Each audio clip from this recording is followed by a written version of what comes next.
I thought I knew everything about my mother, until she passed away and I found her old diary. Page by page, the secrets were revealed, the suffering and sacrifices she never told me about.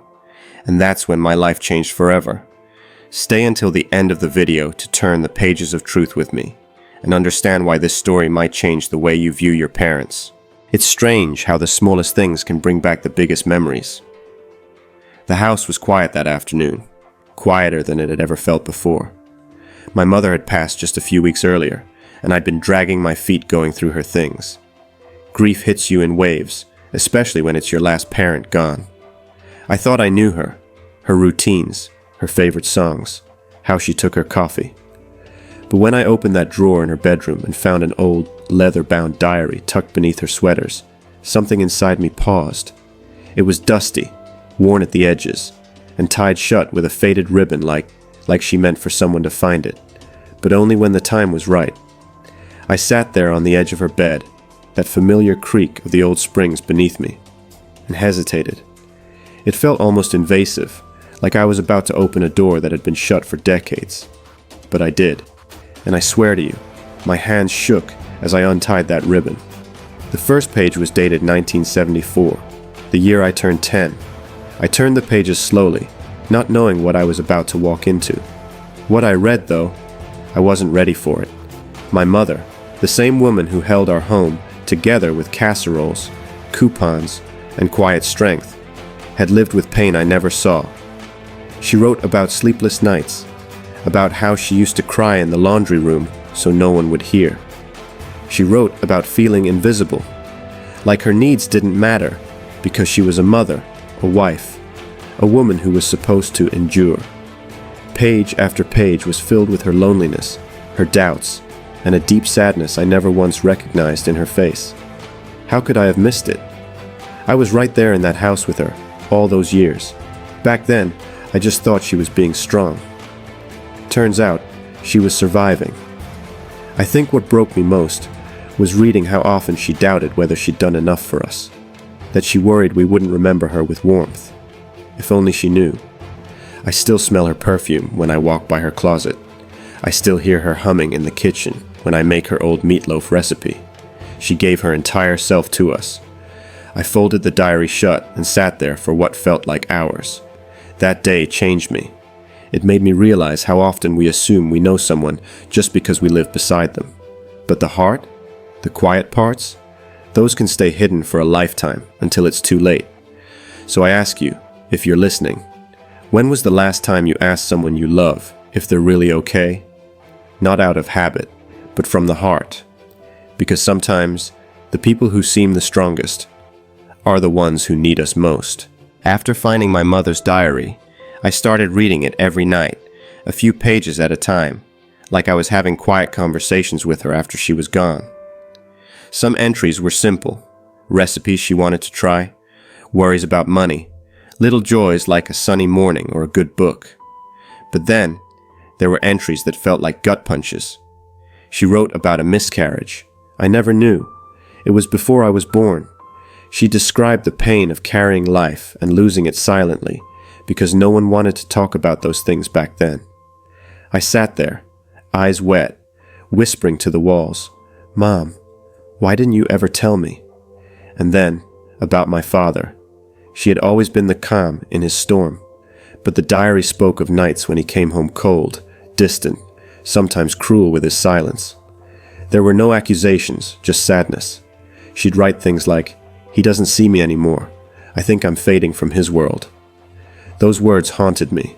I remembered my father as a stern man, hard-working, but not always tender. Reading her truth made me realize how alone she felt even when we were all under the same roof. She didn't write to blame anyone. She wrote to survive. That's what struck me most. This wasn't a bitter woman writing a list of wrongs. It was a tired heart trying to stay afloat. There was even a part where she wrote about me, when I was little.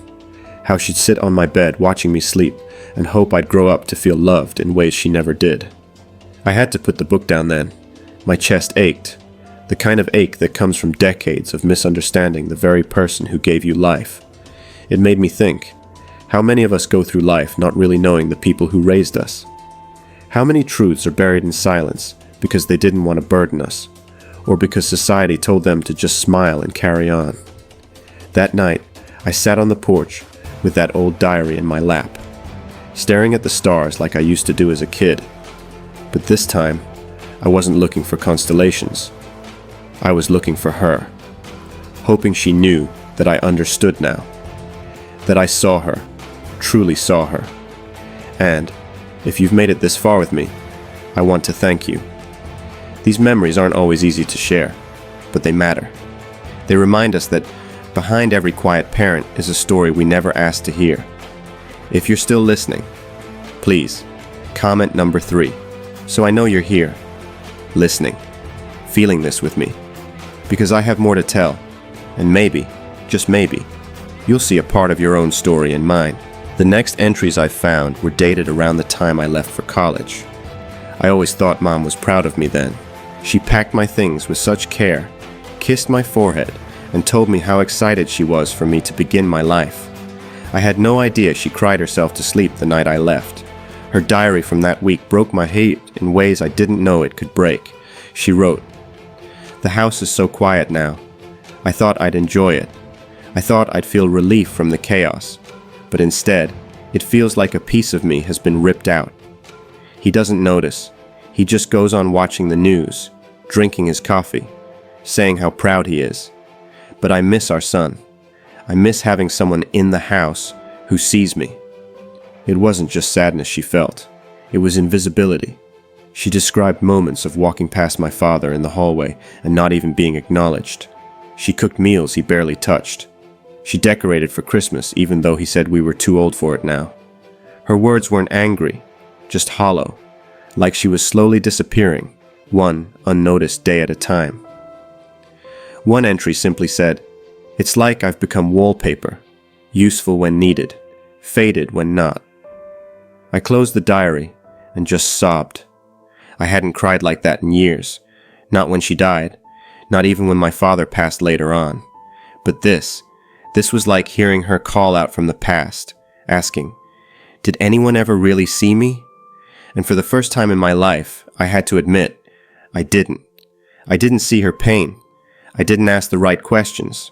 I was a good son, yes, but not a present one. That same week, she wrote about seeing me off at the bus station. She watched from the rearview mirror until the bus was out of sight and then drove home in silence. No music, no words, just her and her thoughts. She wrote, "I wonder if he'll ever understand how much I gave up just to make sure he had everything. I hope one day he knows I wasn't just a mom. I was a woman with dreams too." I was gutted. I had been so wrapped up in growing up, moving out, building a career, that I never once thought to ask her about her. What dreams did she have? Who did she want to be before life narrowed her world to meals, chores, and gentle nods? And as I sat there, decades older, retired, and alone with that old diary in my lap, I realized something. I never knew my mother. I knew a version of her, yes, a comforting presence, a guiding hand, but not the woman, not the soul behind the sacrifices. And the worst part? I can't go back and fix it. I can't take her to lunch and ask her about her favorite book, or what her first heartbreak was like, or whether she still dreamed of visiting Italy like she wrote about in the margins of one page. She's gone, and all I have left are these fragile pages and a heart too full of sorrow. If you're still with me on this journey, because there's more, and it doesn't get easier, but I believe some stories deserve to be told, especially the ones no one noticed in time. I didn't think the diary could reveal anything worse, but I was wrong. Flipping through the next few pages, I found entries that didn't just make me sad, they shocked me to my core. There was one dated a few months before my high school graduation. She wrote, "He came home angry again, said I spent too much on groceries. I told him the kids need to eat. He said they can eat less. He hasn't touched me in months, barely looks at me. I feel like a stranger in my own home. Sometimes I walk past the mirror and wonder what happened to the girl I once was." I froze reading that. My father, my dependable, quiet, always their father, wasn't the man I thought he was. He never hit her, not that I ever saw, but he starved her emotionally, dismissed her, ignored her needs, her voice, her existence. She wrote again. I saved up birthday money this year. Just a little. Maybe I'll buy myself flowers. He says I'm wasting money if I do, but I just want to feel something beautiful that's mine. I dropped the diary. My hands were shaking. I felt a deep burning guilt. I'd grown up thinking we were a normal family, stable, even happy. But now I saw how blind I had been. My mom had been lonely, neglected, and silently suffering under the weight of everyone else's happiness. And I was part of that. I never asked, never saw, never offered her the kind of love she gave so freely to me. I remember one Mother's Day. I gave her a card and rushed out to meet friends. I didn't stay for lunch. She'd made her famous peach cobbler. I barely touched it. She wrote about that day too. He left early, said he had plans. I told him I missed him, and he said, "It's not a big deal, Mom." But it is. I'd give anything to just sit and talk, be seen, be heard. That broke me. I felt a wave of shame I've never felt before. She gave so much. Every packed lunch, every mended shirt, every soft word when I was hurting, and I gave her so little in return. I kept reading through tear-filled eyes. Her words were soft, never blaming, but they cut deeper than any scolding ever could. She wasn't angry. She was heartbroken. And somehow, I had missed it all. If you're still with me through this story isn't just about loss. It's about waking up, too late, and realizing love deserves to be noticed, not just assumed. After I closed that little diary for the last time, I just sat there, still. The sun had started to set outside, casting long golden streaks across the floor. Everything was quiet, but inside me, it felt like 1,000 bells were ringing. Grief, guilt, longing, and something else. Maybe healing. I'd spent most of my life thinking I knew my mother, but the truth is, I only knew the version of her that she allowed us to see. The smiling face, the warm hugs, the one who always had dinner ready, and a kind word on her lips. I never stopped to ask about her, what she needed, what she had to give up. That realization shook me more than anything, so I decided to do something about it. I started small. I went to the old church thrift shop and bought a wooden shadow box. In it, I placed her favorite brooch, a photo of her as a young woman, and one single dried wildflower from our backyard, the same kind she used to place in the windowsill every spring. Then I began journaling myself. I wrote letters to her. I told her I was sorry. I told her I saw her now, that I heard her, that I would never forget her quiet strength. And I started sharing her story, gently, with my children, my neighbors, even online. It turns out, a lot of us grew up not really knowing the women who raised us. That's when the healing truly began. I took what I'd learned and reached out to others in my life, the quiet ones, the helpers, the ones who never ask for anything but give everything. I asked questions, I listened, I saw them, and most importantly, I forgave myself. Grief can harden us, or it can open our hearts, and I chose the latter. If you're still listening, thank you. Please comment 6 to let me know you're still here, and that my mom's story touched your heart. This journey taught me that sometimes the people who suffer most are the ones who never say a word. It's our job, not just as family, but as human beings, to look closer, to love better, to speak softer, and to remember, the quietest stories are often the ones that need to be heard the most. She's gone now, but through these words, she finally gets to be seen. And maybe that's the beginning of something beautiful.